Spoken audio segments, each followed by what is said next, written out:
মাইলস্টোনের কোনো অভিভাবকই গরিব না, তাদের আর্থিক অবস্থা খারাপ না, তারা সরকারের কাছে হাত পেতে ভিক্ষা চাবে না যে আজকে তার জন্য যে ভিক্ষা দিতে হবে, তাদের কাছে টাকা পয়সা দিতে হবে, তার জন্য তারা এই বাচ্চাগুলার হিসাব ভুল বলতেছে। কেন প্রশাসনের কাছে এই জবাবটা চাই, কেন ডক্টর ইউনূসের কাছে জবাব চাই, বিমান বাহিনীর কাছে জবাব চাই।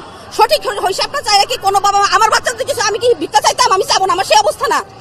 এরকম কোটিপতির বাচ্চা আছে, তাদের বাচ্চা মানে আমি যে বাসায় থাকি সে বাসার বাড়িওয়ালার বাচ্চা, সে কোটি কোটি টাকার মালিক, ওই দেখেন 5টা বিল্ডিং, তার বাচ্চাটা মারা গেছে, সে কি আসবে কারো কাছে টাকা চাইতে? কেন হিসাবটা সঠিক দিচ্ছে না? এখন তো ক্ষোভ আমাদের এইটাই, কেন দিচ্ছে না? এর মধ্যে ঘাবলা আছে বিমান বাহিনীর এইখানে কোনো না কোনো ভাবে তারা দায়ী।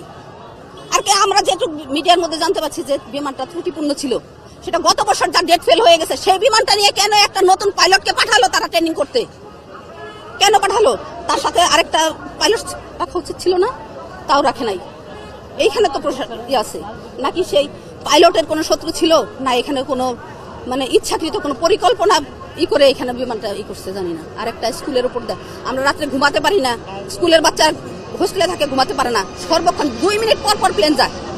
আর যখন ক্র্যাশ হয়েছে তার আগেও আমি ভাবছি নর্মাল বিমানে যাচ্ছে, আমি জানালায় দাঁড়ায় আছি, ছুটি হয়েছে আমার বাচ্চাটা যাবে, তখন বিমানটা দেখছি, বিমানটা দেখার সাথে একটা শব্দ